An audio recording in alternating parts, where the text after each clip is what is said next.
என்னை பொறுத்த மட்டும் இங்கே எல்லா ஆண்களும் வந்து ராவணன் கிடையாது, எல்லா பெண்களும் வந்து சீதையும் கிடையாது. அதை செய்யறதுக்கு தூண்டிய காரியங்களை வந்து காரியங்கள் தெரியும் உங்களுக்கு, ஊடகங்கள் எல்லாம் பார்த்துருப்பீங்க. அது என்ன, அந்த பெண்ணுக்கு பின்னுக்கு இருக்கிற அவங்களுடைய சொந்தங்கள் எவ்வளவு அவமானப்படும், எல்லாத்தையும் யோசிக்கணும். இப்ப அரசே, நீ இந்த ஊருக்கே மாசா இருக்கலாம், ஆனா உயிருக்கு பயப்படாத என் முன்னாடி தூசு. வணக்கம் மக்களை, நான் விஜயதரன். என்ன பார்க்க போறோம், எல்லாருக்கும் தெரியும். ஒரு சில தினத்துக்கு முதல் வந்து வவுனியா பகுதியில வந்து ஒரு கணவன் தன்னுடைய மனைவியின் கழுத்தை அறுத்து காவல் நிலையத்துல போய் சரணடைஞ்ச செய்தி எல்லாரும் கேள்விப்பட்டிருப்பீங்க. ஏன்னா அது சம்பந்தமா நீங்கள் எந்த வீடியோ பதிவு செய்யலன்னு சொல்லி ஏகப்பட்ட பேர் கேட்டாங்க. நேரடியாகவே சந்திச்சு கேட்டாங்க. அதுக்கான விளக்கம் நேரடியாக கொடுத்துருந்தா தெளிவா வந்து புரிஞ்சு கொள்ளுங்க. இவ்வாறான விடயங்களை வந்து யாருமே, குறிப்பா யூடியூபர்ஸுக்கான வேண்டுகோளாக வச்சுக்கொள்ளுங்க. இந்த வீடியோ பதிவு நம்ம வந்து இந்த வீடியோ பதிவு மூலம் என்னத்தான் இந்த சமூகத்துக்கு விதைக்க முற்படுறோம்னு புரியல. எனக்கு வந்து சம்பவம் ஒன்று நடைபெற்றிருக்கு. அது தும்பியல் சம்பவமா கடந்து செல்றதான் என்ன பொறுத்த மாட்டேங்குது. என்னுடைய தனிப்பட்ட கருத்தை தான் இதுல பகிர்ந்து கொள்றேன். நிச்சயமாக இந்த செய்தியை நம்ம வந்து ஒரு செய்தியாக யூடியூப் சேனல்ல வந்து போட்டிருந்தா நிச்சயமாக யாரோ ஒரு குடும்பத்தை வந்து நம்ம அசிங்கப்படுத்ததான் முற்பட்டிருப்போம். அதுல இன்னொரு குடும்பத்தை அசிங்கப்படுத்தி நம்ம வந்து யூடியூப்ல சம்பாதிச்சு சாப்பிட்டு என்ன பிரயோசனம் எனக்கு புரியல. என்னை பொறுத்த மட்டும் இங்கே எல்லா ஆண்களும் வந்து ராவணன் கிடையாது, எல்லா பெண்களும் வந்து சீதையும் கிடையாது. எல்லாருமே சந்தர்ப்பங்களில் சில தவறுகள் விடுறதுக்கு வாய்ப்பு இருக்குது. அது அடிப்படையில் வந்து நம்ம வந்து அந்த வீடியோவை முழுமையாக உங்களோட பகிர்ந்து கொள்ள முற்பட்டா வந்து அந்த பெண்ணை வந்து இழிவுபடுத்துகிற மாதிரி சில தகவல்கள் உங்களுக்கு தெரியும். அதை திருப்பி இதில் நான் பேச விரும்பல. அதன் அடிப்படையில் வந்து அதை பேசும் பொழுது வந்து அந்த பெண்ணுக்கு ஒரு குடும்பம் இருக்கும். தெளிவாக புரிஞ்சு கொள்ளுங்க. கணவனை தாண்டி வந்து அவங்களுக்கு ஒரு தாய் தகப்பன், அவங்களுக்கு சகோதரங்கள், ஏகப்பட்ட விடயங்கள் எல்லாம் கவனத்தில் கொள்ளணும். இப்போ நாங்கள் பெண் யூடியூபருக்கு சொல்கிறோம், ஏகப்பட்ட பெண் யூடியூபர்லாம் இது சம்மந்தமாக பேசுகிறீங்க, கொஞ்சம் சிந்திங்க. உங்கள் மீது சில நபர்கள் வந்து விமர்சனங்கள் வைக்கும் பொழுது நீங்கள் வேதனைப்பட்டீர்கள். அதே போன்று தான் இறந்தா பொழுது அந்த அந்த பெண்ணை நம்ம வந்து விமர்சனம் பண்ண பேரில் நம்ம வந்து அசிங்கப்படுத்த முற்படக்கூடாது. என்னுடைய தனிப்பட்ட கருத்து. இது அவர்கள் தம்பதிகளுக்கு இடையில் நடந்த என்ன சொல்றது பாச போராட்டமாகவே நான் அதை பார்க்குறேன். என்ன சொன்னால் உண்மையாகவே அவர் அந்த ஆண்மகன் வந்து உண்மையாகவே அவர் அந்த அவங்களை வந்து விரும்பி இருக்காங்க. அதன் அடிப்படையில் வந்து தெளிவாண்டு புரிஞ்சு கொள்ளுங்க. தன்னுடைய மனைவியின் கழுத்து அறுத்த ஆண்மகன் வந்து அவ்வாறான செயலை செய்யறதுக்கு முதலாவது அவர் வந்து தன்னுடைய மனைவியை வந்து கடுமையாக நேசிச்சிருப்பார், உண்மையாகவே நேசிச்சிருப்பார். அதன் அடிப்படையில் வந்து கோபத்தில் என்ன செய்யறன்னு தெரியாமல் அவசர புத்தி, அதாவது சொல்லுவாங்க சிலாக்கள், கோபம் வந்தால் என்ன செய்யறேன்னே தெரியாது அந்த நிலையில வந்து அவர் அவ்வாறான தவறை செய்துட்டாரு. அது சட்டத்தில் அது குற்றம். அதன் அடிப்படையில் சட்டம் தன் கடமையை செய்யும். ஆனால் அதை செய்யறதுக்கு தூண்டிய காரியங்களை வந்து காரியங்கள் தெரியும் உங்களுக்கு, ஊடகங்கள் எல்லாம் பார்த்துருப்பீங்க. அது என்ன, முதல் குற்றம் செய்கிற ஒரு குற்றமாக இருந்தாலும் குற்றம் செய்ய தூண்டுறது மிகப்பெரிய குற்றம். அதன் அடிப்படையில் வந்து ஊடகங்கள் எல்லாம் பார்த்துருப்பீங்க. அதுக்கான என்ன சொல்ல விசாரணைகளை வந்து காவல்துறை வந்து கவனத்தில் கொள்ளணும். இந்த வீடியோ ஊடாக எங்களோட ஊடகங்களுக்கு ஒரு என்ன சொல்ல அறிவுறுத்தலை சொல்லிக்கொள்றேன். நான் பெரிய அறிவுறுத்தல் சொல்கிற அளவுக்கு நான் பெரிய ஆள் கிடையாது. ஆனால் ஒன்று தெளிவோன்று புரிஞ்சுக்கொள்ளுங்க. நம்ம வந்து எங்களை விமர்சனம் செய்யும் பொழுது வேதனைப்படுறோம். அப்போ அந்த ஒரு பெண்ணை, அது தவறோ தவறு இல்லையோ, ஒரு பெண்ணை வந்து நம்ம இழிவுபடுத்தும் பொழுது அவங்களுக்கு பின்னுக்கு வைக்கப்பட்ட குடும்பங்கள் இருக்கும். அதை புரிஞ்சு கொள்ளணும். அந்த குடும்பம் வந்து இந்த சமூகத்தில் வாழணும். அந்த யோசிச்சு பாருங்க. இப்போ நீங்கள் யூடியூப்ல போட்டிங்கன்னு சொன்னால் அந்த சொல்லுவாங்க ஊர் கிளவின்னு சொல்லி, அது வந்து ஒவ்வொரு வீடு வீடாக போய் இந்த கதை சொல்லும். அந்த மாதிரி யூடியூப் வந்து ஒவ்வொரு வீடு வீடாக போயிடும்.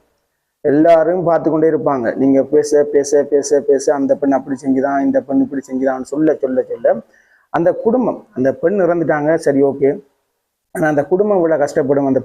அந்த பெண்ணுக்கு பின்னுக்கு இருக்கிற அவங்களுடைய சொந்தங்கள் எவ்வளோ அவமானப்படும், எல்லாத்தையும் யோசிக்கணும். இப்போ சேட்டலைட் மீடியா வேறு. சேட்டலைட் மீடியா வந்து என்ன சொல்றது, காவல் துறையினரால் வழங்கப்படுகின்ற செய்தியை மட்டும் பகிர்ந்து கொள்வாங்க, அதோட அந்த செய்தி முடிஞ்சிடும். ஆனால் யூடியூப் அப்படி கிடையாது. யூடியூப் வந்து அந்த அந்த நேரங்கள் மட்டும் இல்லை, அது காலத்துக்கும் யூடியூப்ல கிடைக்கும். அதன் அடிப்படையில் வந்து சில செய்திகளை சில யூடியூபர்ஸ் தவித்துக் கொள்ளுங்க. உங்கள் மீது வைக்கிற விமர்சனத்துக்கு நீங்கள் எவ்வளவு எதிர்வினை ஆற்றுறீங்க, எவ்வளவு வேதனைப்படுறீங்க. அதே போன்றுதான் இதுல அவர்கள் இடையே, அதாவது தம்பதிகளுக்கு இடையில நடந்த சம்பவம் ஒரு துன்பியல் சம்பவம். அதை வந்து அதை கடந்து போயிடணும். என்ன பொறுத்தவரை என்னுடைய கருத்து இதுதான்.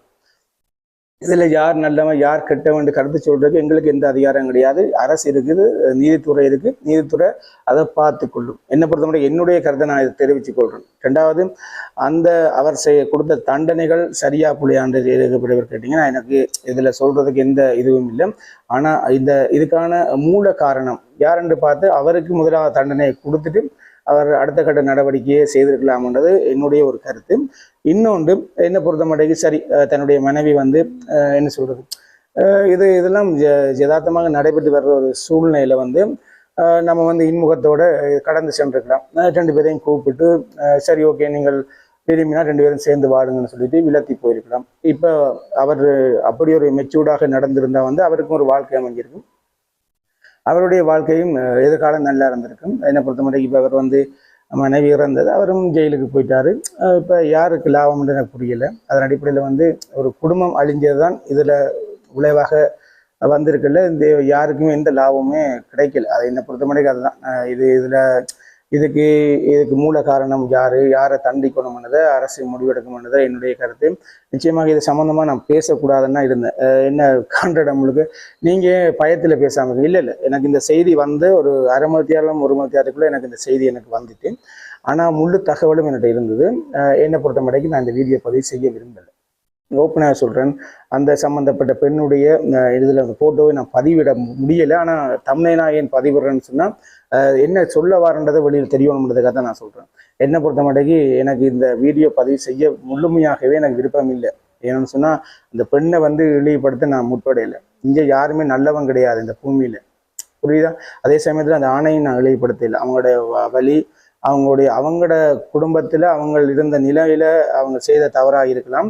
அதன் அடிப்படையில் வந்து இமோஷனல் கொலை தான் அது. வந்து என்ன பிரச்சனைன்னு சொன்னால் அது அந்த ஃபீலிங் இருக்கிறவங்களுக்கு தான் அதில் அருமை தெரியும். அதன் அடிப்படையில் வந்து அதையுமே விமர்சனம் செய்ய முடியாது. அதன் அடிப்படையில் வந்து இதை வந்து நம்ம வந்து கடந்து செல்ல வேண்டிய நிர்பந்தத்தில் எல்லா ஊடகங்களும் இருக்கணும். இதை வந்து நான் ஊதி பெருசாக இப்போ டிக்டாக்ல போனோன்னே ஆளுக்கு நம்ம வந்து ஒரு ஃபோன் வச்சிருக்கோம்ன்றதுக்காக அந்த பெண்ணையும் அந்த ஆணையும் பற்றி பேசுறதே ஒரு தொழிலாக வச்சுக்கிறோம்.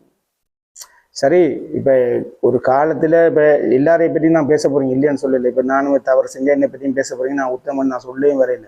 அதன் அடிப்படையில் வந்து சில விடயங்கள் அவங்களுக்கும் ஒரு குடும்பம் இருக்குன்னு யோசிங்க. நான் கூடுதலாக இந்த பெண்களுக்கு எதிரான வன்முறைகள் நடக்கும் பட்சத்தில் வந்து அதுக்கான கருத்துக்களை வைக்கிறேன். நான் அதன் அடிப்படையில் வந்து நான் உடனே அந்த ஆணையும் தப்பாக சொல்லலை, இந்த பெண்ணையும் தப்பாக சொல்லலை.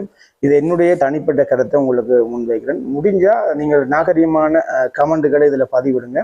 நிச்சயமாக இது வந்து ஏகப்பட்ட பேர் கேட்டீங்க, ஏன் நீங்கள் அந்த செய்தியை வந்து நீங்கள் உங்களோட யூடியூப் சேனலில் பகிர்ந்து கொள்ளலண்டா இதுதான் காரணம். உங்களால் முடியாண்டு இல்லை, நாங்கள் வந்து இன்னொரு குடும்பத்தினுடைய வேதனையில் சம்பாதிக்க ஆசைப்படலை, எனக்கு தேவையும் இல்லை அந்த யூடியூப் காசு. அதன் அடிப்படையில் வந்து இந்த வீடியோ பதிவை இது செய்கிறதுக்கு காரணமே ஏகப்பட்ட பேர் கேட்டீங்க.